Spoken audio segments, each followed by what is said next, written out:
Hai, selamat datang sekali lagi ke podcast Bual Nusantara.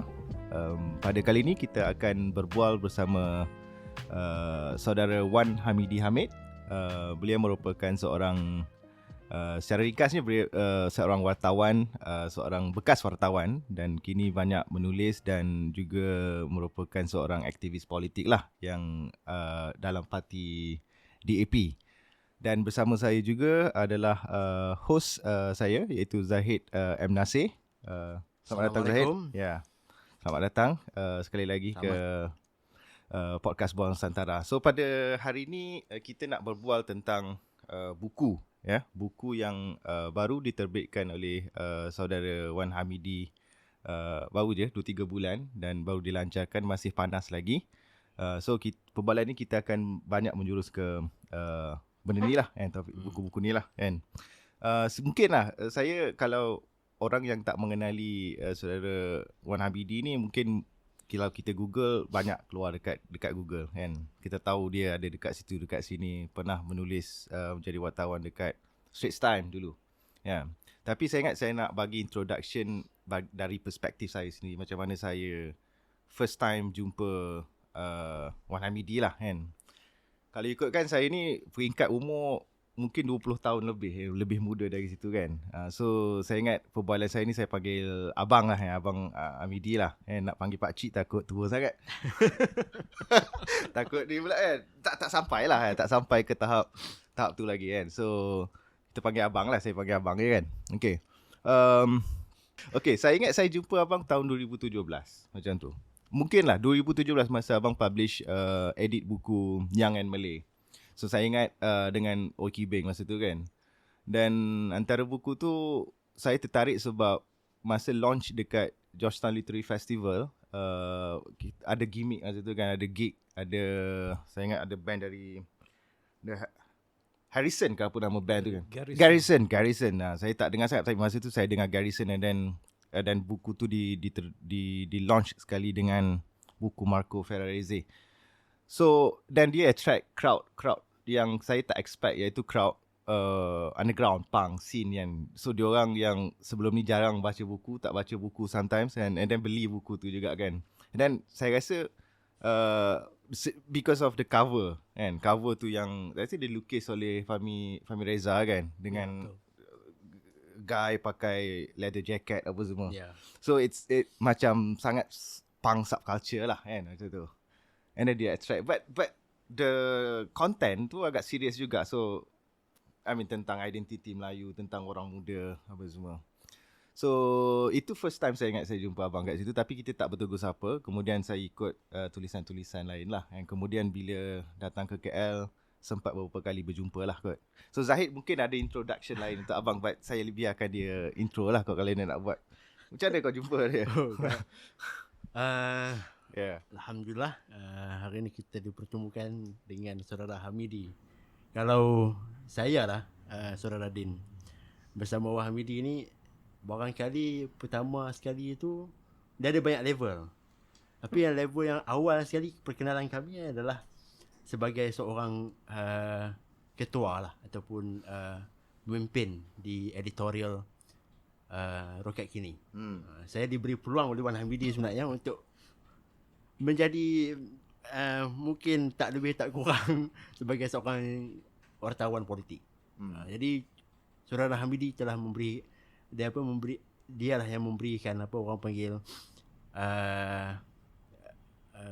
macam mana, peluang lah. Peluang untuk saya untuk serius dalam surat menyurat, tulis menulis ni lah. Dan mungkin mencari duit sikit daripada hasil pekerjaan menulis sebagai seorang wartawan. Jadi itu pengenalan awal saya. Tapi kemudian selepas tu dia bukan sekadar sebagai seorang pemimpin di editorial itu, yang bersama saudara Mustaqim juga waktu itu. Dia juga menjadi seorang sahabat. Kami banyak bukan saja berbincang, berdebat dengan banyak isu kan. Apatah lagi barangkali saudara Hamidi mungkin dia tahu saya ni latar belakang daripada agama ataupun pengajian agama, dan waktu itu barangkali banyak perbincangan kami selain daripada agama ataupun politik ini juga ada juga perbincangan tentang sastra. Jadi itu sebanyak mencorak barangkali penulisan saya juga. Kan, sebab dia lah yang betul ya, ni apa tulis ni tak betul ni apa ni. Dia adalah komen-komen dia kan. Kadang-kadang dia serius kan, marah pun ada juga kan. So kita kena terima lah. So mungkin kat situ lah saya mungkin tak lebih tak kurang juga diberi latihan oleh saudara Hamidi sehinggalah sekarang. Bila sebut pasal penulisan ni, saya teringat juga saya ada juga pengalaman kan. Saya ingat 2 tahun lepas ataupun setahun lepas lah kot, saya diberi peluang untuk duduk bekerja dengan Abang Wan untuk satu majalah. Boleh kita sebutkan majalah tu? Yang tu majalah nama dia Kita Selangor. Itu tak dijual tapi kita edarkan. Itu menarik lah pengalaman saya. Maksudnya bekerja dengan seorang editor, dan ada sisi-sisi saya rasa bila kita tengah curate that magazine tu, ada sisi-sisi propaganda tu kan, daripada apa cakap kan, maksudnya macam mana detail kan, kita tengok perkataan ni boleh pakai ke tak, pakai apa, point mana yang boleh dimasuk kat situ. So abang, saya ucapkan selamat datang ke Bual Nusantara. Ya. Terima kasih. Macam obituary kat tadi kan. Tapi yang ni aku rasa kita punya introduction yang paling lama. Tak apa. Kita okey. Bang, okey. So kebelakangan, kita jumpa, saya ingat bulan 7, bulan 8 hari tu selepas PBA KL, kita jumpa kat sana, dan antara perbualan kita berdua adalah tentang macam mana kita tak berapa nak gembira dengan kualiti penerbitan penerbitan indie kan. Abang banyak bagi keluh kesah tentang kualiti yang teruk, cara penyampaian yang teruk, artikel yang tak bagus, esei yang ditulis, especially penulis-penulis muda yang masih mentah lah lebih kurang kan. Dan tiba-tiba abang keluarkan buku Harapan Sang Pesimis kan. Adakah ini satu jawapan kepada ataupun keresahan abang tadi? Jadi abang rasa tak puas hati dengan ni, ini bukunya. Macam tu. Okey, saya cuba jawab. Mungkin kalau nak kata jawapan tu saya angkuh sangatlah kan. Rasanya bukanlah, okey. Cuma nak berkongsi ruang yang sama dengan yang ada. Sebab seperti yang kita bincangkan sebelum ni, dan saya juga ada buat sikit sebanyak catatan dekat Facebook dalam bentuk review buku yang ringkas lah, buku-buku indie anak-anak muda ni, yang saya akui saya kecewa kalau dari segi asasnya bukan penulisan mereka sendiri, yang kadang-kadang orang yang macam saya iaitu editor dan penyuntingnya macam tak kisah ya, bukanlah kita ni ta'assub sangat dengan gaya bahasa apa semua, tapi sekurang-kurangnya dalam dunia penulisan itu haruslah diberi perhatian jugalah. Tapi untuk penulis ni kadang-kadang idea yang kalau saya ulang, biasanya saya akan cakap anak muda kalau boleh don't reinvent the wheel dan rasa benda tu baru. Seperti saya mengaji tak tinggi lah, tapi budak-budak muda sekarang mengaji tinggi-tinggi. Bila nak buat basic thesis pun dia kena ada apa yang dipanggil literature review. Kan? Jadi maksudnya rajinlah, banyaklah membaca, barulah kita tak akan ulang balik apa yang orang lain buat dan kita rasa benda tu baru. Dan satu lagi, macam sikap bila dah boleh menulis, dah semua dah okey dah. Dan timbul pula, saya suka konsep indie ni, iaitu dia macam kalau konsep punk dulu kan, punk movement tu, kita cooperate dan kita tak perlu compete sangat, which is okay. Tapi dia lahir pula dalam satu bentuk bahawa hang buat buku, aku kena support. Aku buat buku, hang kena support. Sampai last kali nak tegung tak boleh. Bila kita tak boleh tegung, orang tu tidak tahu kesilapan-kesilapan dia buat, dia akan teruskan. Mungkin 2-3 buku. Dan akhirnya ada orang berani tegung, dia akan marah. Orang lain tak kata apa pun, siapa hang nak main tegung aku? Macam itulah lebih kurangnya. Okay, jadi buku saya ni hanya menumpang ruang yang ada lah. Okay? Saya okey lah. Saya tertarik juga dengan konsep ataupun bentuk buku ni lah kan. Kalau kita tengok dari semua, memang saiz memang macam buku, tapi bukanlah perkara baru yang orang buat, maksudnya menerbitkan catatan kan. catatan-catatan pendek. So kalau kita tengok penulis-penulis lama, selalu dia je lepas dia tulis buku-buku masterpiece, buku-buku besar dia, dan ada je sisa-sisa yang mungkin orang yang terbitkan kan. Dia diterbitkan posthumously lah kan. Catatan-catatan. Dan saya tak menafikan bahawa catatan penting kan. Maksudnya ada kuasa dia, ada it's powerful jugalah kan. So kenapa abang tidak meluangkan masa sedikit untuk tulis essay yang panjang instead of just terbitkan catatan-catatan yang kebanyakannya dekat Facebook macam tu. Ya. Okay.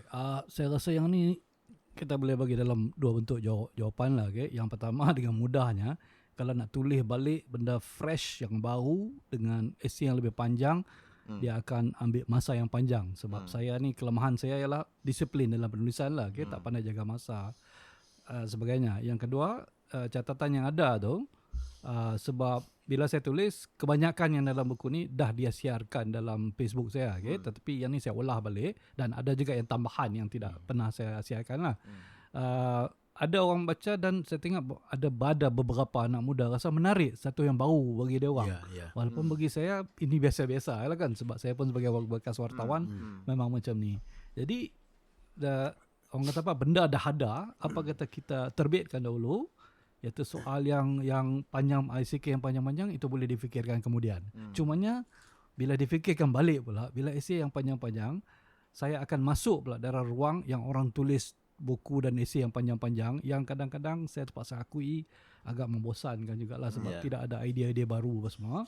Dan even yang saya dalam catatan buku saya ni, dia sebenarnya bukan benda baru, tapi mungkin daripada sudut-sudut yang dianggap baru oleh orang yang tak pedulikan sangat. Sebab dalam buku ni majoritinya tentang politik, tapi dengan cara yang berbeza lah, okay, daripada yang biasa. Itulah lebih kurangnya. Tapi saya selalu juga membayangkan tentang apakah bentuk esei. Apa esei itu macam mana? Adakah dia perlu panjang ataupun dia perlu pendek? Kan, maksud satu hal yang menceritakan point of view kita. Kalau kita tengok pun esai yang lama pun sebenarnya banyak juga mereka menulis esei yang pendek, yang mungkin kalau sekarang ni kita menganggapnya sebagai catatan sahaja.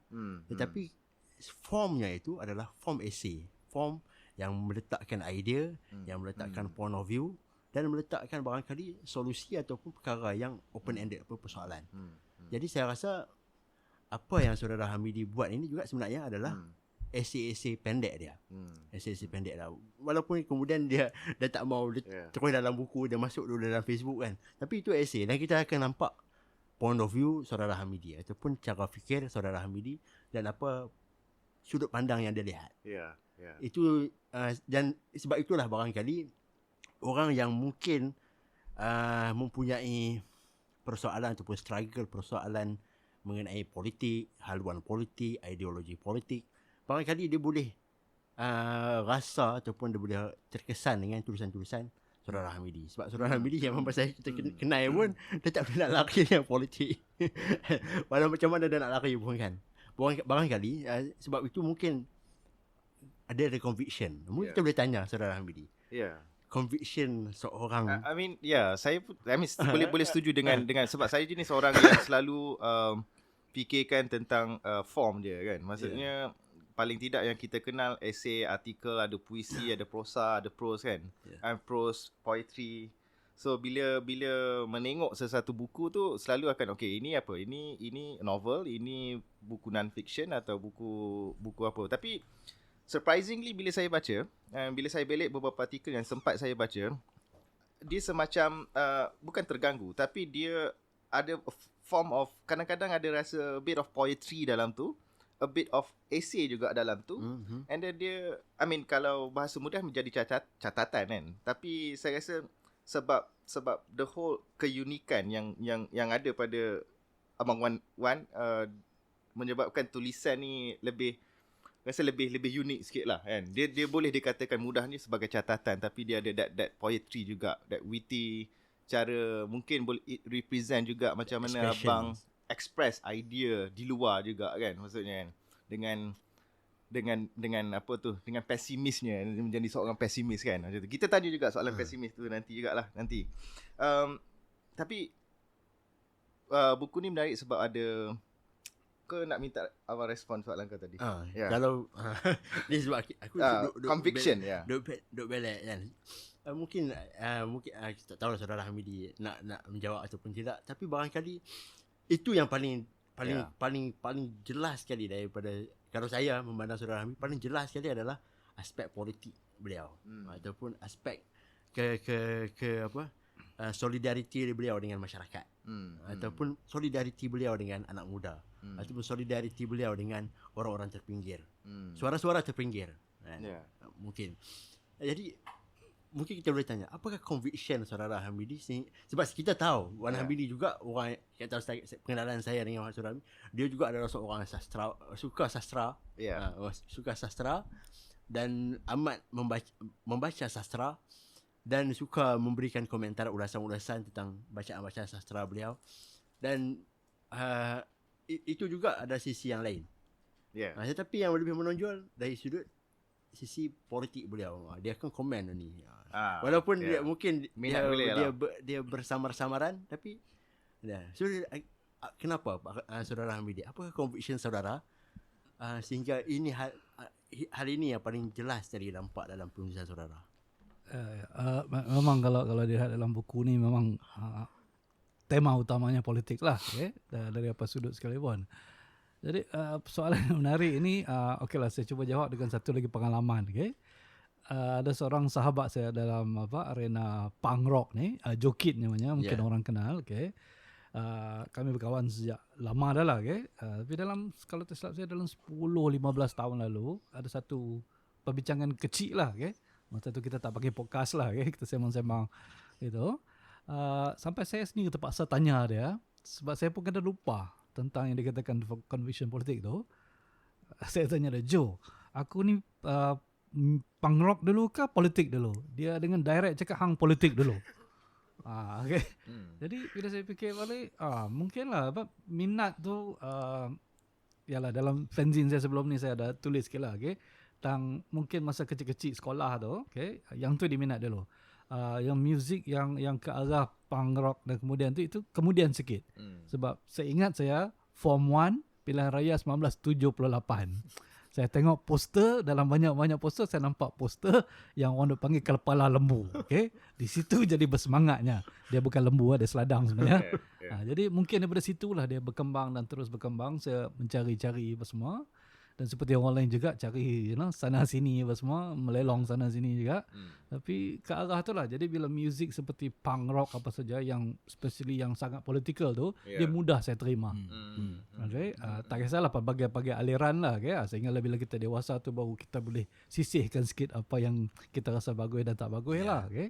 Jadi memang minat ke arah tu. Tetapi saya tak anggap diri saya ni sebagai political animal ataupun yang sangat gila-gila politik macam sesetengah orang, termasuk kawan-kawan dulu semua yang dia memang kaki politik sangat-sangat. Jadi saya seolah-olah benda tu bukan satu vocation untuk saya lah. Saya lebih banyak memerhatikan dan mencatat lah. Mungkin itu juga menyebabkan saya agak lama juga dalam journalism lah, dalam kewartawanan tu, untuk observe tu. Dan di situ juga dalam kewartawanan media arus perdana 80-an 90-an semuanya,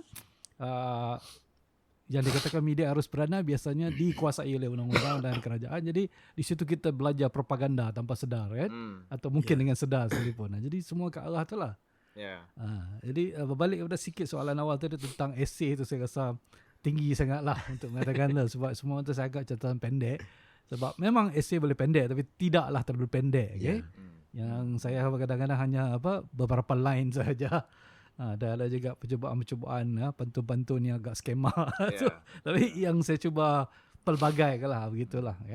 Saya nak balikkan sikit soalan, sebab peringkat awal saya ingat nak tanya tentang proses penerbitan buku ni lah kan.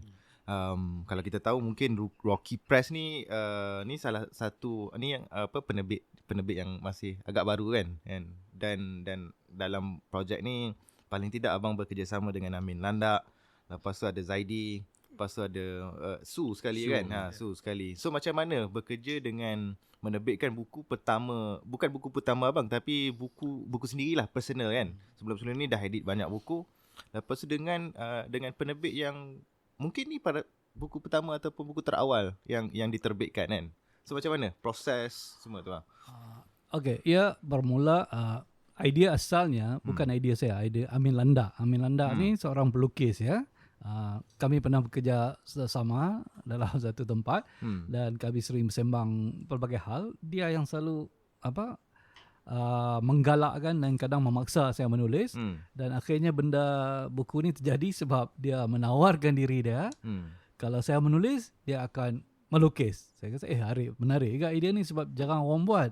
Dan pada masa yang sama dia juga bercadang nak buat memoir dia sendiri, bukan memoir, kisah perjuangan apa yang dia percaya dalam bentuk komik dia. Tetapi dia perlukan catatan juga. Jadi saya setuju, saya akan bantu dia dengan cara saya akan interview dia dan kemudian boleh tulis balik untuk apa projek dia.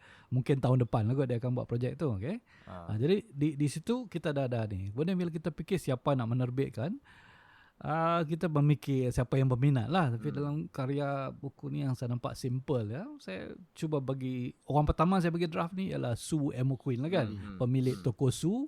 Dia mempunyai imprint Rocky Press yang digunakannya untuk kali pertama sebenarnya untuk Pesta Buku KL baru ni untuk karya-karya fiction. Okay. Tapi itulah ini, dan saya pun tak sangka, dia kata dia seronok tertarik baca tu sebab dia kata senang faham tentang politik yang dia tak minat melalui buku ni. So akhirnya dia volunteer, dia kata dia pun nak menerbitkan. Saya pun okey lah. Jadi dengan itulah cara yang menyebabkan kami boleh bekerjasama tu lah. Dan galakan yang saudara sebut nama Zaidi tu, itu Zaidi Kedai Hitam Putih, yang orang yang lama dalam penerbitan buku dan ada idea-idea yang kadang-kadang gila-gila juga. So agak menarik, dia juga menggalakkan dan sebagainya lah. Okay. Jadi secara keseluruhannya yang tu lah cara prosesnya. Simple lah kan. Kalau tengok orang yang di belakang proses penerbitan ni memang bukan calang-calang orang kan. Abang sini penulis dan editor, Su juga pernah menjadi editor, Zaidi dalam dunia penerbitan juga kan. So adakah konten dalam ni memang ambil raw daripada catatan Facebook dan melalui proses editing ataupun terus masuk fresh macam tu? Prosesnya semua daripada Facebook, tapi saya kena kumpul balik, baca balik, edit balik, dan susunan saya mengikut kronologi sebab saya suka cara tu, mudah kan. Dan saya gunakan untuk tahun 20, 21, 22, 23 dan di tiap-tiap bab tu saya bagi dia panggil latar belakang apa yang berlaku tahun tu. Jadi mudah untuk pembaca ikut dan boleh refer balik. Dan yang sebab kalau Facebook kita faham je lah dia time based kan, jadi takut konteks yang hilang. Jadi saya juga meletakkan dalam tiap-tiap tajuk tu atas dia ada tarikh. Jadi dengan mengikut kronologi tahun lah. Jadi maksud dia siapa yang berminat lebih mendalam lagi, Google lah. Apa signifikan 2001, 2002, 2003? Sebelum tu dah ada banyak catatan, selepas tu pun dah ada. Mudah saja sebenarnya dalam prakata saya ada mencatatkan bahawa saya nak mulakan sebenarnya tahun 2020, tahun COVID dan segala-galanya. Tapi saya rasa dah mungkin ramai orang dah melaluinya, mereka tahu apa yang berlaku. Jadi apa kata kita mulakan dengan pasca 2020. Pasca COVID, walaupun belum habis lagi, pasca rampasan kuasa Sheraton Move tu, yang sama-sama ahli politik berebut kuasa dan seterusnya. Dan kenapa stop 2030?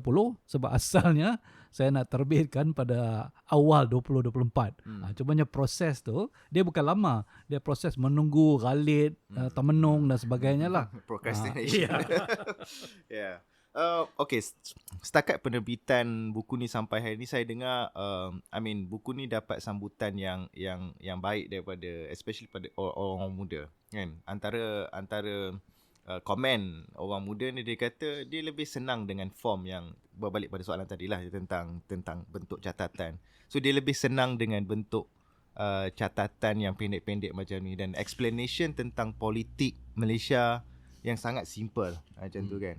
Itu salah satu komen lah yang kita dengar daripada especially pada golongan muda. Ada tak komen-komen yang rasa konstruktif lain yang mungkin apa dapat daripada especially orang muda lah? Ada. Masa kita lancarkan buku ni di toko Su ujung minggu lalu, saya pun dah lupa lah. Agak menarik. Ada seorang hadirin kat situ, okay? Seorang gadis muda yang dengan penuh keterujaan dia minta izin untuk bacakan satu daripada catatan tu dan mengatakan inilah yang saya suka. Sebab saya di universiti, profesor dan lecturer saya selalu cakap, awak jangan buat benda-benda baru, awak ikut saja, dia kata. Catatan ini mengatakan bahawa kita jangan peduli sangat orang tua, orang otai apa semua ni. Kita perlu bersuarakan lah. Jadi itulah niat saya juga. Bila saya tulis itu, ada orang tu. Cuma saya risaulah nanti dia pergi bawa ke lecturer dia gaduh, lecturer datang mencari saya pula. Itu maksud aku. Maksud aku jadi pasal catatan tadi. Macam mana catatan Hamidi menjentik rasa. Dia relatable dengan orang yang dengan bukan anak muda, dengan orang tua pun sekali kan. Sebab mungkin dari sudut usianya pun saudara Hamidi dapat bukan sekadar diturunkan level dia. Dia boleh bercakap tu dalam bahasa anak muda. So aku rasa itu yang penting sesebuah tulisan. Maksud apa, tak kisahlah esei ke, catatan ke, kalau dia tak boleh berjentik rasa itu, baik tak tulis lah. I mean that's sesuatu yang faham. Sebab tu saya rasa ada kepentingan menulis catatan, lagi-lagi orang-orang yang memerhati politik ataupun orang yang mungkin kalau saudara Hamidi, kita mungkin tak nampak dia bertanding di atas pentas politik ataupun nak menjadi aduan ataupun ahli parlimen. Ada dalam parti saya bertanding kalah. Jadi saya tengok Hamidi ni mungkin dia lebih banyak bersikap berada di belakang tabir.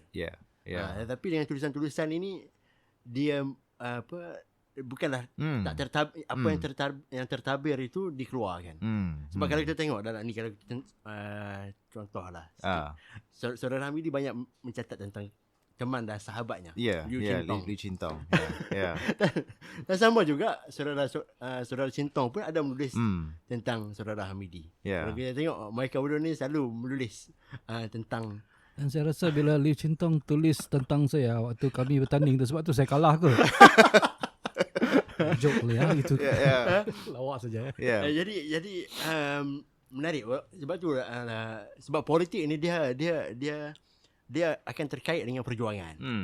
Jadi dia something yang bukannya hal yang picisan. Jadi bila perjuangan tu dia berjuang kena ada kawan-kawan. So nampak kita nampak daripada buku ini. Sebab kalau sesiapa yang membaca saudara Hamidi, dia akan tahu. Ada dulu Chintong ada tulis pasal Hamidi pun ada tulis pasal dia. So ada orang panggil peer review juga dalam perjuangan ni. Seorang ni ada tulis. Jadi barangkali saudara Hamidi kalau kita tengok selain daripada penulisan ini, saudara Hamidi sebagai seorang, kita boleh kata pejuang. Berjuang, orang yang memperjuangkan sesuatu, kan? Adakah sepanjang perjalanan perjuangan itu saudara Hamidi betul-betul merasakan the real politik itu? Ini kita nampak persahabatan, mungkin ada hal yang lain. Kerana itulah tajuk buku ini, Harapan Sang Pesimis.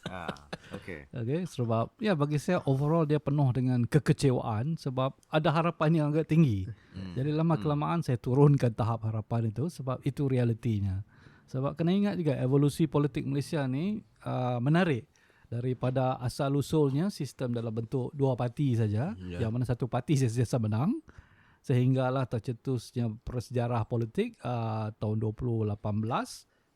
Pertama kali dalam sejarah kerajaan berubah dan kemudian berubah dan terus berubah, dan kalau tak silap saya dalam masa 5 tahun kita ada 4 atau 5 Perdana Menteri yang tak pernah berlaku kan. Jadi untuk rakyat Malaysia semua kita boleh cakap bahawa welcome to multi-party demokrasi. Jadi dalam apa itu, itulah dalam catatan ni banyak juga di yang saya mungkinlah saya cuba nasihat, kadang kelakar juga siapa saya nak bagi nasihat kan, tapi dalam hal ni bahawa nasihat saya ialah kalau kita group ni janganlah gelak sangat yang di sana, jangan ketawakan di sana sebab nanti kita juga akan jadi macam tu. Dan jangan juga terlampau sangat benci yang itu sebab lepas ni akan jadi kawan kita balik. Kawan jadi lawan, lawan jadi kawan. Itulah politik basically. Dari segi itulah Yang apa kalau saudara nak bertanyakan tu, itulah yang terasa. Sebab macam kalau persahabatan, ya memang kita ada beberapa kawan yang dalam itu. Tapi saya nak tambah sikit, saya agak tertarik juga sebab kalau siap buku ni ramai orang di AP beli. Saya pun risau juga sebab dalam ni agak kritikal juga dengan DAP. Tapi ada seorang pemimpin tu, bila dia tanya dia nak beli sampai 20 kopi, 20 naskah order kan. Saya cakap putih lah kan. Are you sure? Inside there, I could be critical of you. Good is even better. Okay lah, saya harap mereka tahulah apa yang mereka beli tu. I mean, itu menjurus kepada soalan saya yang seterusnya lah kan. Kalau saya rasa kalau kita tengok kepada bentuk catatan yang abang terbitkan ni, dia boleh bentuk penulisan ni boleh membuatkan abang lebih jujur dalam penulisan. Kalau kita compare dengan mungkin bentuk esei yang lebih panjang, dia sangat strict dengan rules dia, esei yang kita fahami lah. Tapi kalau catatan ni kita semacam ada lesen untuk editing, sikit-sikit pun tak apa, ataupun idea yang raw, idea yang kasar, yang kritikal dibiarkan masuk. Ia semacam satu tiket untuk kita jadi lebih personal, boleh lebih ekspresif dalam tu. Tapi sebagai orang yang dalam parti, orang politik, saya rasa tak semua orang ada privilege ni. And kalau let's say kalau saya masuk dalam parti, saya duduk dalam PAS kan. Dalam PAS lah kan. Sebab kita Kelantan kan. Okay, saya tak rasa saya ada macam kebebasan untuk cakap lepas, lepas bercakap kan, especially even dalam Facebook. Benda tu terakam dekat situ dan benda tu boleh digunakan against me pula ke apa nanti kan. But abang saya rasa ada privilege tu, keistimewaan atau kelebihan tu. Kenapa abang rasa abang ada benda tu? Ataupun sebab abang ni Melayu di AP, ataupun bekas wartawan, kawan rapat dengan Cintong, ataupun semua.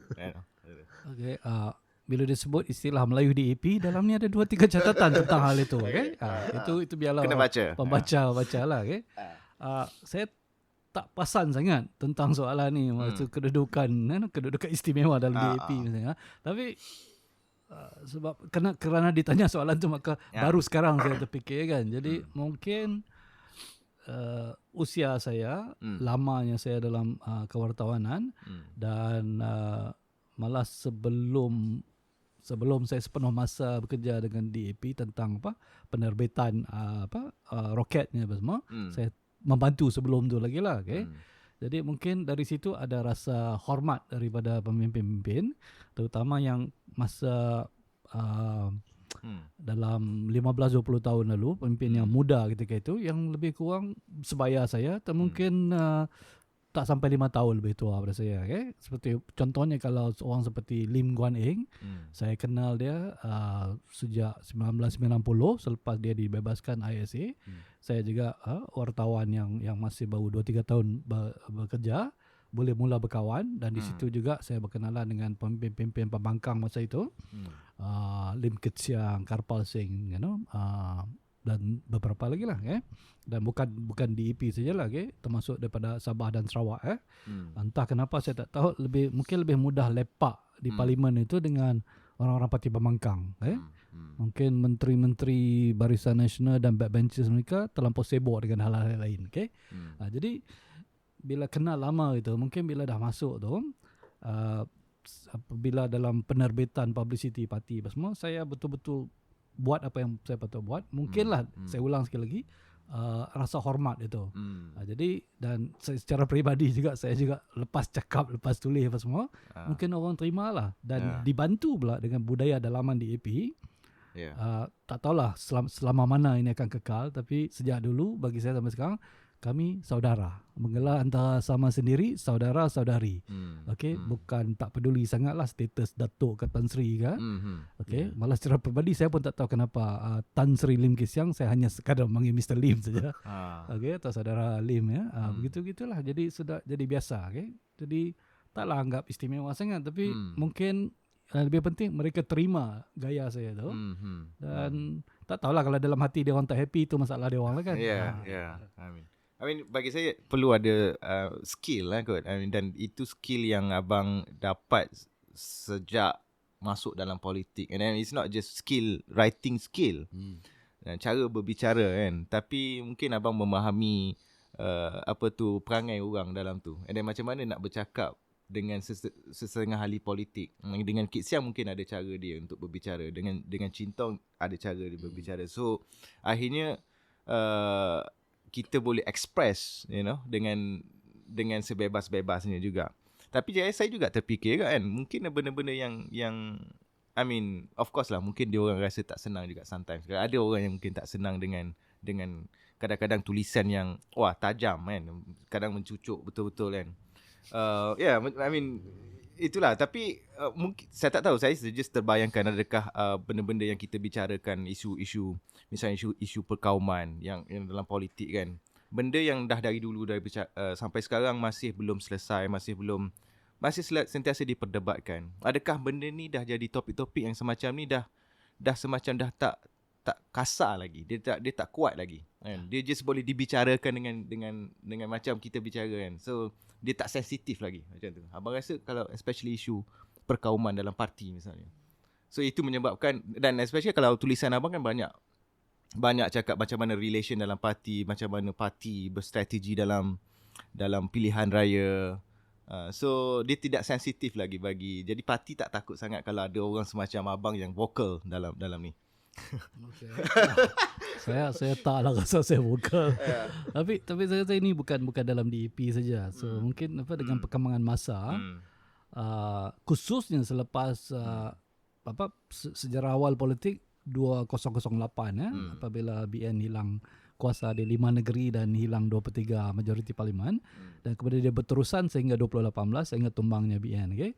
Jadi daripada sudut itu, saya rasa rakyat pemain politik lebih berani, dan juga dengan semakin popularnya media sosial ni, jadi benda-benda sampai kritikan dalaman, luaran, rasmi tak rasmi dah jadi biasa dah. Jadi semua orang cakap lebih terbuka dari segi itu. Okay? Jadi saya pula kebiasaannya pula macam tu, berterusan begitulah. Jadi mungkin kurang sensitifnya dari satu sudut, tapi sensitif yang kekal sensitifnya di sudut yang lain juga. Sebab kalau kita tengok hari ni punya berita misalnya, masih dengan bahasa-bahasa tahun 80-an 90-an, menggoris hati kami, marah ni, tak patut cakap begini dan sebagainya, dan semua ikut kaum.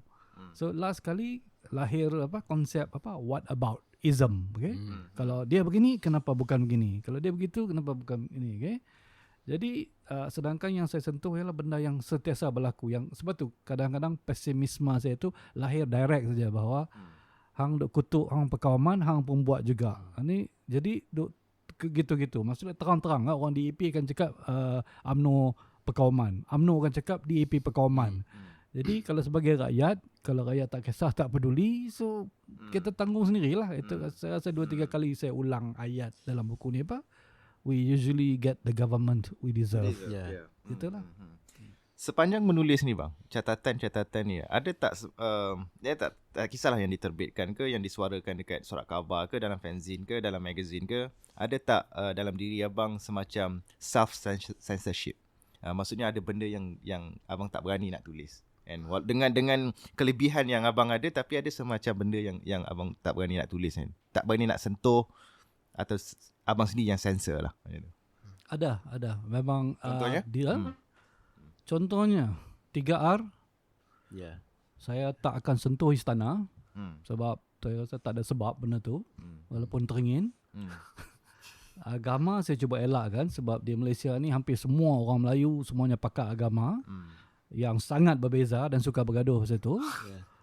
Kaum saya sentuh, tapi dalam sudut yang saya rasa bukan positif, agak neutral dan perlu berfikir, begitu. Okay, sebab yang lain-lain kita boleh saja, sebab itulah benda yang sepatutnya. Saya kadang-kadang yang kalau 3R ni, kalau kita tengok balik filem-filem Melayu tahun 60-an, yang mana kritikan terhadap istana raja-raja tu diterima dalam hikayat pun terang-terang. Tapi makin lama kita sendiri mencipta sensitivity untuk diri kita sendiri. Jadi kalau kita nak tutup pintu tu, tanya diri sendirilah. Saya secara peribadi tak nak, sebab saya bukan soal kita takut atau berani, tapi kalau kawan-kawan keliling pun masih rasa risau. Jadi tak sedap lah benda tu. Jadi ya, memang saya akui dalam penulisan memang ada self censorship, tapi saya ada sebab-sebab saya lah. Yang betul lah. Ya. Ya, barangkali self censorship tu itu satu lagi yang saya perasan daripada tulisan-tulisan Hamidi. Tulisan Hamidi dia memujuk. Dia cuba memujuk. Tone dia tu. Tone dia itu memujuk. Sebab itu barangkali kita tak akan dengar lah suara Hamidi ni nak kena tangkap ke apa kan. Sebab tone dia tu tone memujuk. Ya tak samalah macam kalau hang tengok ada penulis-penulis lain atau pelukis-pelukis lain yang memang very jelas, sangat jelas apa yang dia nak barah ataupun dia nak bangkang ataupun dia nak bantah. Betulkah tanggapan saya ini, Saudara Hamidi? Sebab tu saya kurang minat dengan slogan lawan tetap lawan. Okay? Sebab biasanya orang yang saya kenal kan daripada 25 tahun yang lalu dah lawan tetap lawan. Sudah ditangkap, disimpan elok oleh authority dengan kesenangan hidup dan sebagainya. So seolah-olah itu balasannya. Jadi apa yang nak lawan? Jadi seolah-olah di Malaysia bila kita pembangkang, lawan tetap lawan. Kemudian jadi kerajaan, kita marah orang berslogan gitu. Okay? Bukanlah saya nak kata kita semestinya kawan tetap kawan, tapi seperti yang saya lebih suka, mungkin itu kelemahan saya lah, tapi bukan kelemahan, takat tu lah. Okay? Saya lebih suka kita cakap elok, kita cuba memujuk, even menyindir pun saya guna sindiran cara Melayu lama. Sebab trolling ni saya rasa kerja menganjing ni kerja bangang sikit lah. Okay? Sebab trolling ni mungkin orang yang insecure nak tunjuk dia pandai lah. Okay?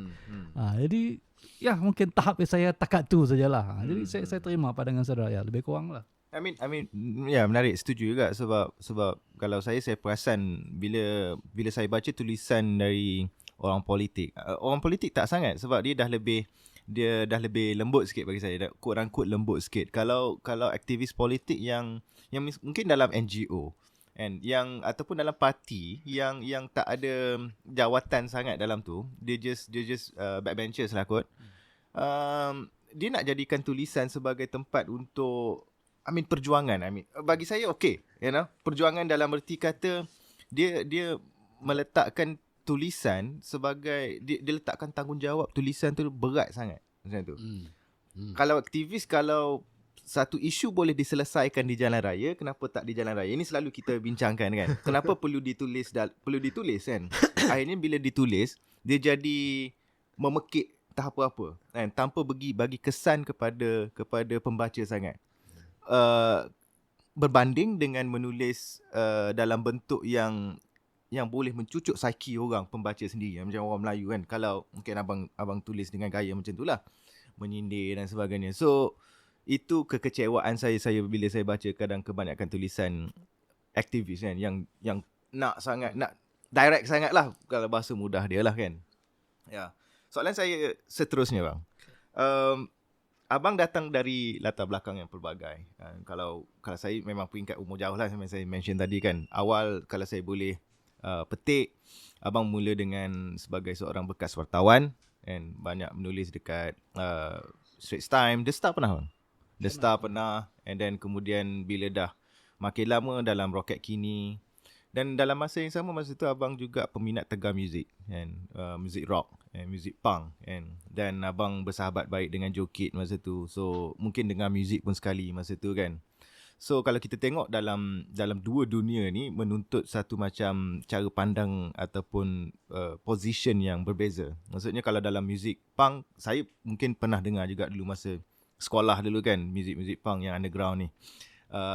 Dia ada the whole semangat of DIY, semangat anarki, semangat nak langgar semua benda apa semua kan. Tak ada government lah kalau kata bahasa mudah kan. Semua orang mesti bebas menentukan nasib diri sendiri kan. Kemudian abang masuk dalam journalism memang ada rules dia, ada cara dia untuk bercakap, sentiasa perlu kritikal pada pemerintah. Kemudian dalam stage hidup abang yang lain, abang mula slowly dengan music, dengan journalism, masuk ke dalam aktivisme politik. Dan ini menuntut semacam semangat yang lain lagi. And semangat yang lain lah dalam politik ni kan, salah betul mesti pertahankan. Lebih kurang lah itu yang saya faham kan, bukan sebagai orang politik. Macam mana abang sesuaikan semangat yang abang pernah carry dalam sebagai jurnalis, sebagai pemerhati muzik, pendengar dan pemerhati muzik ke dalam politik ni. Yang ketiga-tiga ni sangat politikal bidang dia. Macam tu. Ya, okay. Dalam buku ni juga ada satu catatan dalam bahasa Inggeris sebenarnya, okay? Yang saya ceritakan pengalaman saya tentang bila sewaktu jadi jurnalis, saya rasa saya sangat pandai. Saya tahu segala-galanya. Dan orang politik semua bodoh. Okay? Tetapi di kalangan kawan-kawan juga bahawa apabila kita cakap, kita rasa perubahan di Malaysia ni bila nak perubahan struktur terpaksa melalui politik, melalui kerajaan dan semua. Jadi kita cubalah bersama dengan parti politik untuk menuju ke arah perubahan tu, reform itu ya. Okay? Revolution tu budak-budak ya lah. Okay? So real thing is reform. Okay? Jadi dalam catatan saya cakap bila dah duduk dengan orang politik, seperti yang Saudara Zahid cakap tadi, saya lebih belakang tabir tapi kerap sama dengan dia, barulah saya sedang yang dunia ni besar. Banyak benda yang saya tak tahu sebab sampai sekarang lah bila kadang-kadang saya jumpa kawan-kawan wartawan, editor sekarang kan, masih datang, parti hang patut buat gini. Saya hanya ketawa lah sebab kita tahu realiti dia bukan tak semudah itu. Okay? Dia seperti bila orang yang bukan bidang dia datang beritahu kita, samalah seperti peminat bola sepak yang lebih pandai daripada manager dan ketua jurulatih pasukan bola. Okay? Yeah. Itu fenomena biasa. Okay? Jadi apa yang saya cuba katakan ialah kaitan di antara asal-usul muzik dengan minat politik zaman sekolah semua tu. Kemudian zaman dewasa, journalism tu, saya rasa saya boleh membantu satu perjuangan politik untuk menuju ke arah membawa reform itulah. Okay? Dan kalau izinkan saya nak sambung sikit kenapa saya pilih DAP lah sebab itu saja yang ada selepas percubaan saya bersama kawan-kawan nak tubuhkan Parti Sosialis. Saya tak berapa gemar itu, saya tinggalkan itu dan saya ambil sebab DAP asal-usulnya ideologinya Democratic Socialism. 40 tahun kemudian dipindah menjadi Social Demokrasi. So dia lebih kepada dulu dia orang pernah guna istilah satu kapal yang besar kan, yang siapa-siapa pun boleh lah, okay? Spektrum kiri ke kanan boleh tapi masih center left gitu-gitulah. Okay, jadi okey lah. Lebih baik mungkin daripada parti yang menganggap dia sangat kiri apa semua, tapi lebih kurang macam NGO biasa lah kan. Okay? Jadi ada perbandingan, dia boleh dibandingkan kat situ lah. Jadi maksudnya persoalan Sulawesi saya kumpulkan apa yang ada, cuba sedaya upaya membantu. Dan dalam tu pelbagai halangan cabaran ini, itulah lahirnya rasa mungkin saya pun ini in a way born pessimist, tapi bertambah-tambah, tapi tetap ada harapan bahawa masih kita boleh, tak mau give up lagi lah macam tu lah. Okay? Sebab saya tengok ramai macam saudara sebut tadi, kawan saya Liu Chintong, dia sangat-sangat optimis yang sampai kadang-kadang saya fed up. Tapi dalam optimism dia kadang-kadang menjadi. Okay? Kalau tak menjadi dia cuba ruang yang lain. Jadi mungkin dalam politik kepimpinan perlukan orang macam tu. Sebab kalau saya jadi pimpinan politik mungkin tenggelam kapal tu. Okay? Okay? Sebab geram kadang-kadang tak boleh nak bergerak. Okay? Jadi begitulah. Itulah saya abang mention pasal tajuk ni, saya tertarik dengan tajuk dia sebab harapan sang pesimis kan, semacam ada paradoks dekat itu. Pesimis tapi dalam masa yang sama masih ada harapan tadi, dan abang mungkin dah clarify bahawa harapan masih ada harapan dekat dalam politik yang dalam politik parti, dalam struktur. Dan saya tangkap benda tu semacam ini kalau saya ambil perspektif saya sebagai orang muda kan. Ini macam cara abang untuk remind orang muda bahawa sekarang kau boleh bermain lagi. Boleh mencuba pelbagai idea. Boleh cuba macam-macam lah, turun ke jalan, menulis ni, lantang berbicara dan sebagainya. But at the end of the day, bila kau dah masuk peringkat lain dalam kehidupan, kau akan berhadapan dengan realiti yang ini tadi, yang abang rasa structure ni. Yang ini jelah realiti bagi kita kan. Yang ni yang proper. Kau nak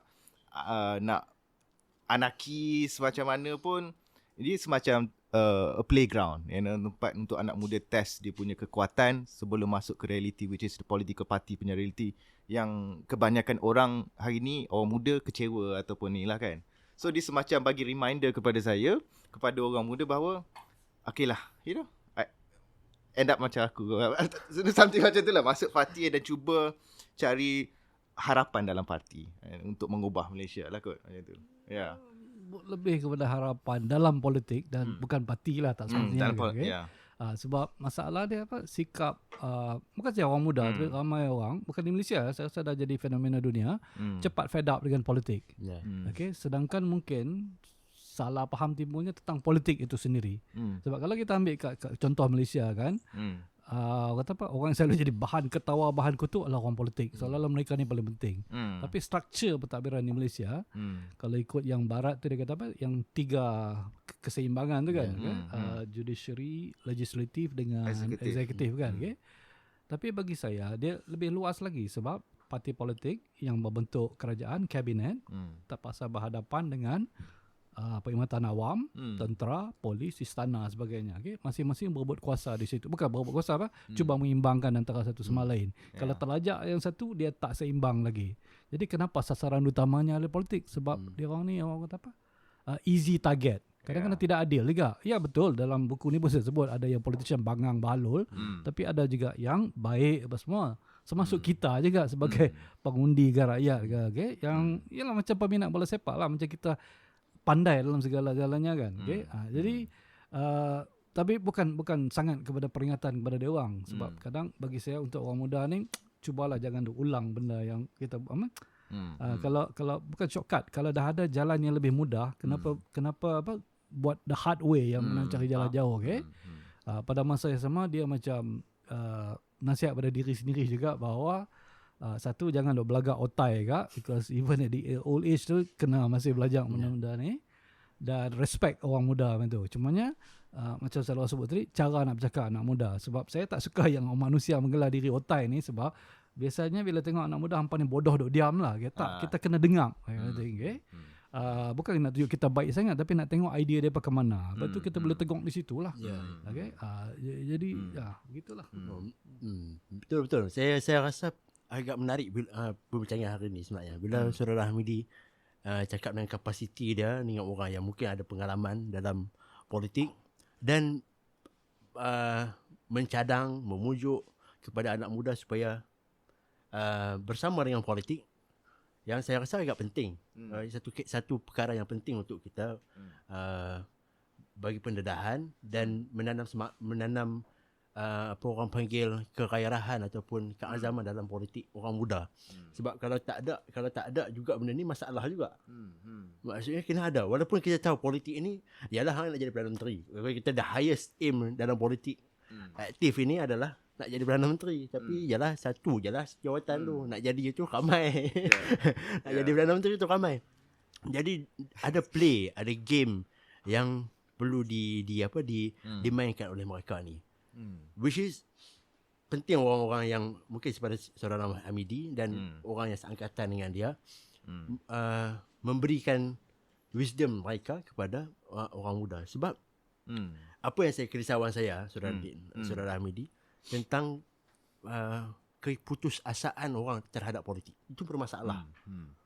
Kan? Orang berputus asa dengan politik, dan kadang-kadang bahkan mereka ini, golongan ini, kerana kekecewaan mereka dengan politik, mengambil jalan yang lain yang mungkin ekstrim, radikal, mungkin radikal, mengambil jalan yang mengangkat senjata. Kan, itu mungkin barangkali sebab Hamidi memilih sosial demokrasi. Saya pun mungkin barangkali. Tapi akhirnya saya tengok penting, walaupun kita agak yang macam saya sendiri pun, walaupun taklah betul-betul berada dalam politik, tapi saya ambil tahu jugalah. Kita ambil tahu, kita pun cuba mengundi juga kalau ada waktu time mengundi. So kita kena ada kesedaran macam tu. Tapi kalau once kita dah tak ada kesedaran politik dan orang kecewa dengan politik, kita risau dia apa akan pergi jalan lain. Cuma saya nak tambah di sini, okay. Bukan saya anak muda, siapa saja, okay. Kena tahulah perbezaan-perbezaan macam contohnya schooling is not necessarily education. Jadi politics is not necessarily political parties. Okay? Ruang dia banyak. Jadi, dan satu lagi yang saya nak tambah ialah dalam kekecewaan ni, seolah-olah kadang-kadang rasa macam takdir, tapi tak boleh nak salahkan itu. Sebab sepanjang hidup saya juga, saya rasa saya support pasukan bola sepak yang salah, yang tak pernah menang. Okay. Saya minat lagu-lagu band yang tak pernah masuk carta dan sebagainya. Begitulah. Okay. Kadang-kadang trend dia ke situ. Jadi kita terimalah realitinya begitu, okay? Maksudnya ya kecewa tapi takkanlah kalau kita minat bola EPL misalnya kan, okay, tim saya tak pernah menang, okeylah aku nak support Man City pula, tahun depan aku nak support Man United, Liverpool kan. So kita tahu benda tu tidak ada pendirian. Saya bukanlah orang yang sangat-sangat berprinsip semua, tapi asas yang patut ada lah. Gitulah. Saya tertarik dengan personality abang sebagai seadanya. Maksudnya macam ni. Soalan saya, macam mana abang boleh kekalkan concern abang yang sangat konsisten sampai hari ini terhadap keprihatinan abang terhadap orang muda, dengan peringkat generasi kita mungkin jauh, abang mungkin 50-an kan, apa sekarang ni kan. Macam mana concern tu boleh sentiasa kekal? Kalau bandingkan dengan orang peer macam kawan-kawan yang lain dalam parti, mungkin dia dah tak kisah sangat, melainkan orang muda ni adalah salah satu undi kan. Yang penting adalah undi kan. Tapi abang melihat orang muda ni ada potensi yang lebih dan still konsisten untuk percaya pada orang muda. Saya tak pastilah saya boleh bagi jawapan yang tepat gitu lah. Tapi mungkin setiap kali bila tengok anak muda menyuarakan satu buat satu, dia bagi kadang klise jawapan ni semangat muda bagi saya. Okay? Maksudnya dia tak pernah give up. Dia orang cuba. Sebab kalau sebaya, sebab tu saya terus terang tak banyak kawan sebaya. Okay? Kalau sebaya dia mesti kita dah umur macam ni, kita mesti macam ni. Okay? Dan dia agak membosankan gitu kan. Bagi saya itu hak mereka lah. Okay? Dan satu lagi seperti saya sebut tadi, ada juga golongan yang bila dia sebaya dengan saya, dia terasa sangat otai. Dan basically dia akan suruh budak-budak diam, ikut cara dia saja. Okay? Jadi tak boleh nak terima benda tu. Okay? Saya pun akui kadang lemah juga bila anak-anak muda yang ada idea lebih menarik bagi idea ataupun berdebat bahas dengan saya, rasa tercabar juga. Tapi kalau dalam hati kita rasa dia betul, terpaksa terima lah. Mungkin cara dia lebih baik daripada cara kita kan. Okay? Terutama kalau contoh paling kecil sekali dalam hal-hal IT lah, saya memang begong kan. Tapi bila budak-budak tunjuk, wah itu satu yang magical bagi saya. Padahal dia orang tengok apa hal pakcik ni kan. Okay? So itu realiti dah. Sebab itu benda yang baru lah. Sebab tu yang cakap dalam perbincangan kita masa pelancaran buku ni, apabila ada anak muda suarakan yang menarik dia tu, saya seronok. Saya bagus dia terfikir benda tu yang saya bila tulis kita pun tak terfikir benda tu. Okay? Dan malah dalam tu ada juga orang yang tanya, kenapa tajuknya Harapan Sang Pesimis? Saya hanya mampu berjawab, saya boleh tukar tajuk, mungkin Pesimisme Sang Optimis. So lebih kurang itulah. Okay, saya nak masuk ke next part of kita punya conversation ni kan, tentang abang dalam parti DAP kan. So tugas abang dalam parti sangat spesifik, iaitu untuk tengok communication ataupun media kalau saya tak salah lah kan. Jadi hal-hal interaksi parti dengan masyarakat, komunikasi ni abang yang handle, ataupun abang yang mungkin akan tentukan ataupun menegur mana-mana ahli politik yang abang rasa salah ni cara bercakap atau sebagainya. Macam mana abang tengok komunikasi ahli politik ataupun parti politik dalam secara general dia, dan khususnya dalam parti abang sendiri dengan masyarakat, dengan orang di ground level ni? Saya rasa saudara sudah exaggerate peranan saya, taklah besar sangat. Okay? Saya kalau dengan pemimpin politik sekadar nasihat lah. Okay? Bukan do's and don'ts lah. Okay? Sebab dia orang, dunia dia orang lah. Jadi dalam komunikasi ahli politik, bukan saya di AP, dan parti-parti lain yang saya parti, termasuk daripada zaman wartawan boleh tengok dia orang tu. Konsep politik saya lebih suka definisi Harold Laswell tu dalam buku dia. Tajuk buku dia, okay? Politik, siapa mendapat apa, bila dan bagaimana. Okay? Itu bunyinya macam nakal kan, tapi sebenarnya tidak. Sebab dia bukan cakap kepada politician sahaja, dia juga cakap kepada pengundi. Sebab tu kan kita tengok dalam apa pilihan raya, bukan Malaysia saja, okay? Akan dapat hadiah di setengah negara microwave oven dan sebagainya kepada pengundi, okay? Jadi dalam hal ni, komunikasi semua pemimpin ialah meyakinkan pengundi untuk undi dia dan parti dia. Itu basic, okay? Basic. Jadi bila kita dalam politik di Malaysia, kita tak dapat tidak. Kita terima hakikat dia berasas kaum. Kaum dengan perkauman berbeza. Perkauman itu racism. Kaum itu racial context lah. Okay? Jadi DAP sebagai orang tahu bahawa majoriti ahli pimpin dia daripada kaum Cina. Dan bukanlah dia parti Cina, saya tak anggap begitulah. Dia lebih kepada accident of history lah apa yang berlaku kat Malaysia. Itu kena kajian baca lah untuk tahu background dia. Jadi dia memahami budaya kaum, agama, kepercayaan dan apa semua. Itu cara komunikasi. Jadi dalam DAP dia orang tahu apa yang dia buat. Begitu juga saya rasa UMNO, PAS, dia orang tahu masing-masing itu. Okay? Jadi komunikasi saya anggap overall semua parti okey. Cuma yang timbul masalah, ini pun tak dapat dielakkan apabila setengah-setengah pemimpin rasa dia lebih pandai daripada orang lain. Di situlah berlakunya perebutan kuasa lah, tak dapat dielakkan. Dan di situ juga apabila terutamanya bila sama-sama parti ataupun sama-sama komponen dalam gabungan berbalah, dia cepat menjadikan pengundi fed up. Dan itu balik kepada soalan dasar tadi, bila cepat fed up, kecewa dengan benda ni, mula cari alternatif lain atau lebih teruk lagi dalam demokrasi ialah tak peduli langsung. Contoh paling nyata ialah kelakar juga lah sebab idea asal daripada tahun 74 ke 76 Lim Kee Siang bawa akan dalam parlimen usul mencadangkan undi 18. Okay? Akhirnya jadi, tapi time tu orang tak kisah dah sebab mungkin pada masa itu pembangkang yang bernama Pakatan Harapan ke Pakatan Rakyat, saya pun tak ingat yang mana satu, confident anak muda sekarang akan bersama dengan kita, okay? Dengan Pakatan, tanpa menyadari bahawa perubahan juga sebab sistem masyarakat ibu bapa sekolah apa semua. Jadi bila keluar automatic registration dan semua boleh mengundi, ikut kad pengenalan 18 tahun ke atas. Ini budak-budak setengah masih bersekolah. Setengah bila dah tamatkan SPM mula bekerja, tapi boleh dikatakan 99% anak muda bujang. Yang mana pengaruh pemikiran ibu bapa atau kawan-kawan peers. Okay, dan kita telah tengok last PRU terakhir tahun 2022, majoriti anak Melayu mengundi PAS dan bersatu Perikatan Nasional.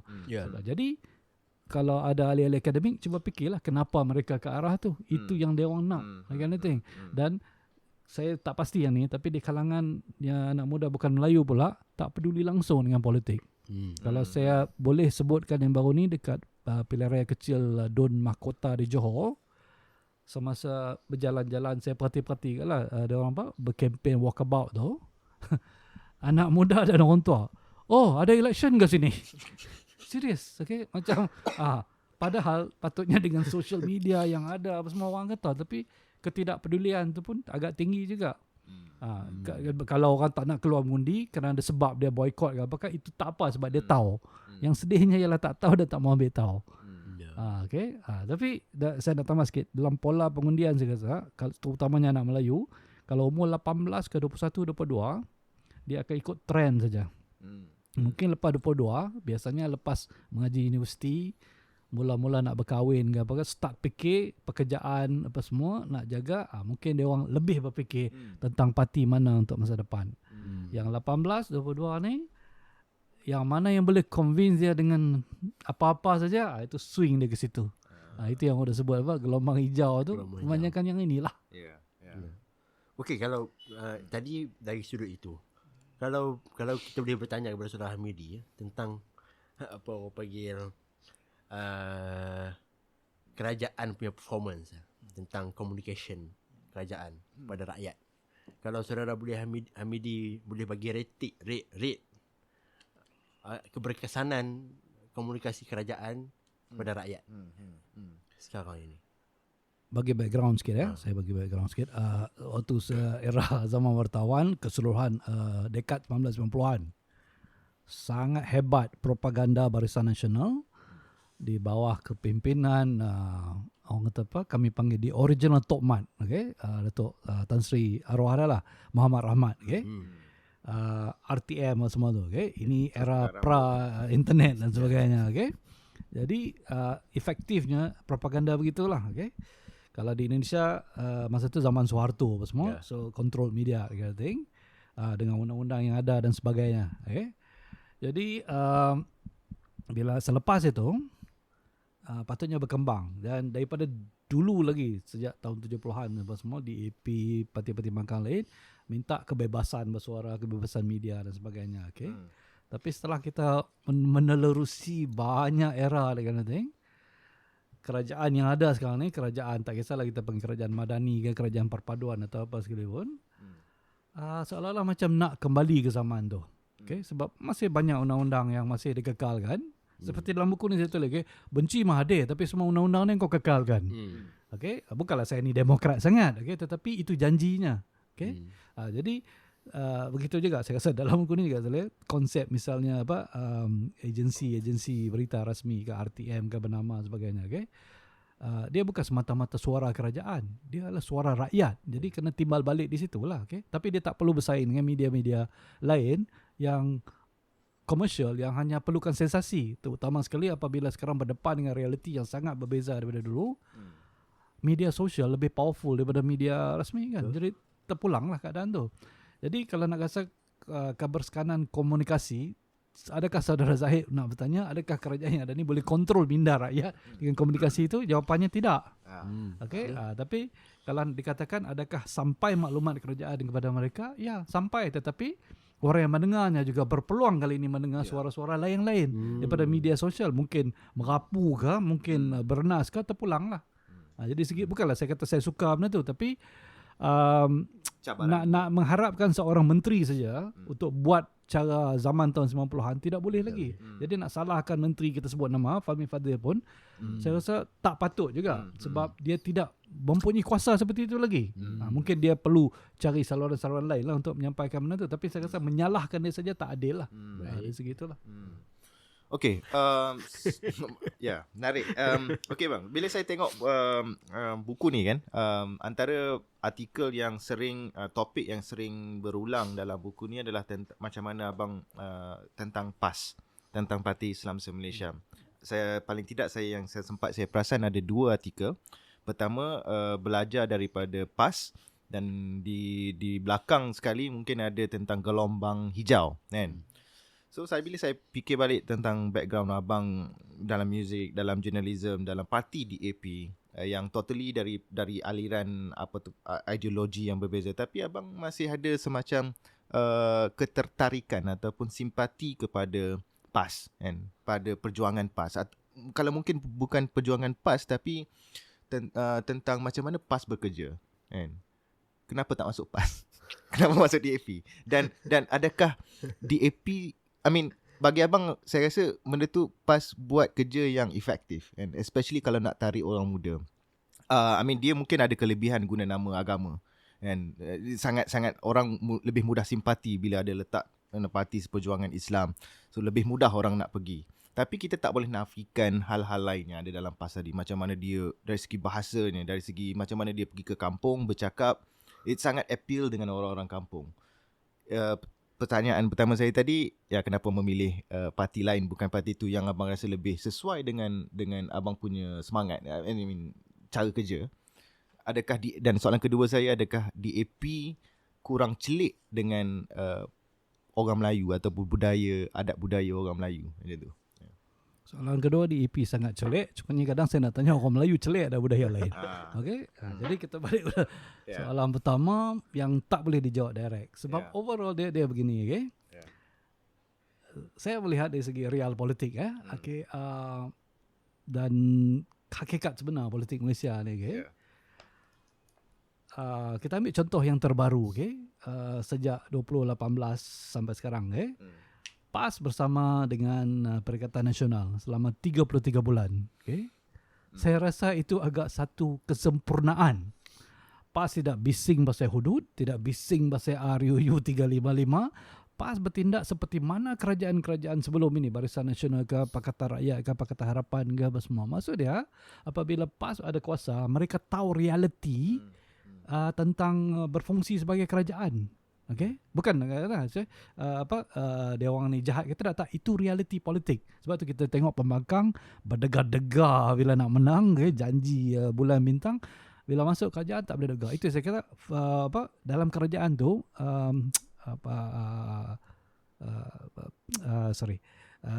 benda-benda yang ada dalam kerajaan tu, kabinet, perkhidmatan awam dan sebagainya, okey, semua ni kena berkongsi kuasa.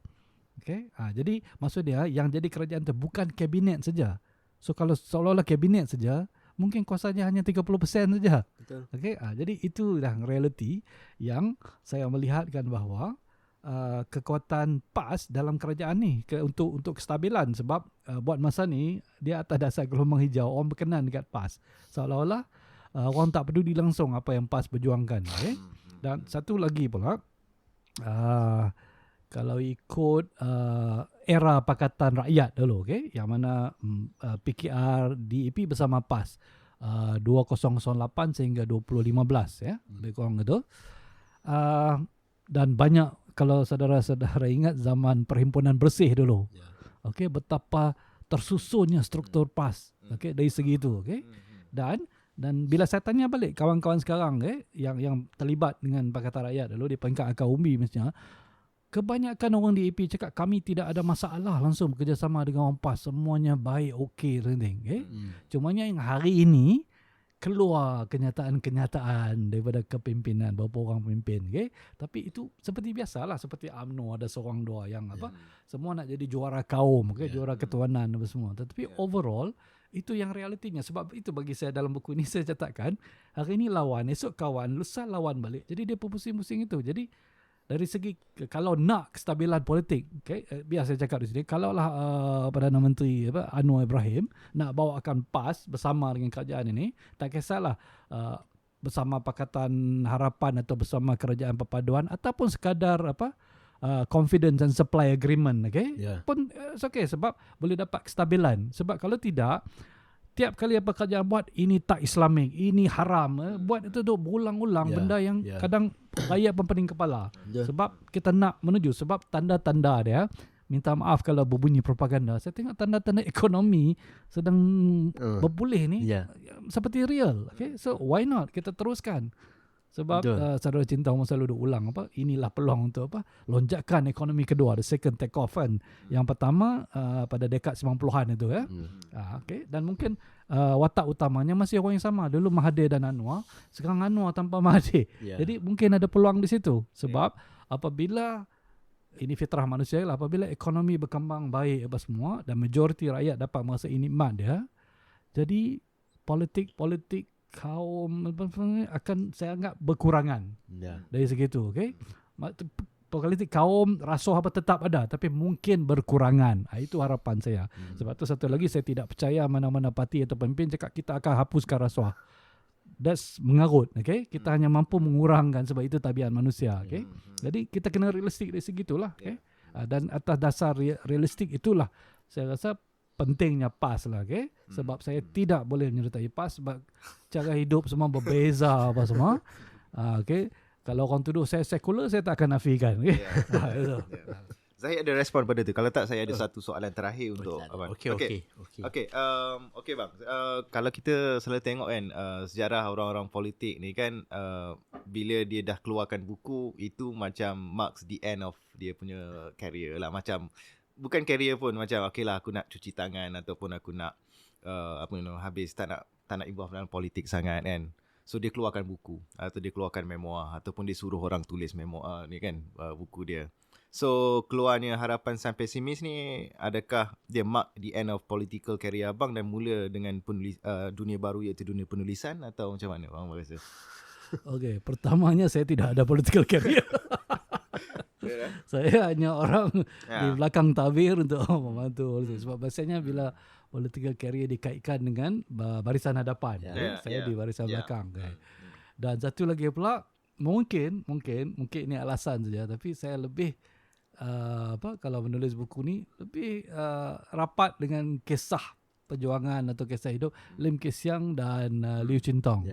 Dah tulis banyak buku dan masih okay, sewaktu mereka aktif apa semua. Okay. Jadi saya rasa saya akan aktif terus atas ialah jawatan tidak ada, tapi kepada mana-mana ahli politik parti, kalau saya dipanggil untuk berbincang untuk apa-apa idea, saya okay. Tetapi saya juga sedar realiti, kadang-kadang dengan usia begini dan DAP juga penuh dengan orang muda, okay, mungkin idea mereka. Jadi saya tak ada perlukan lagi apa, tidak ada masalah. Tapi bukanlah buku ini sebagai penanda cukuplah aku tak mau involve politik. Buku ni pun tetap politik juga. Begitulah.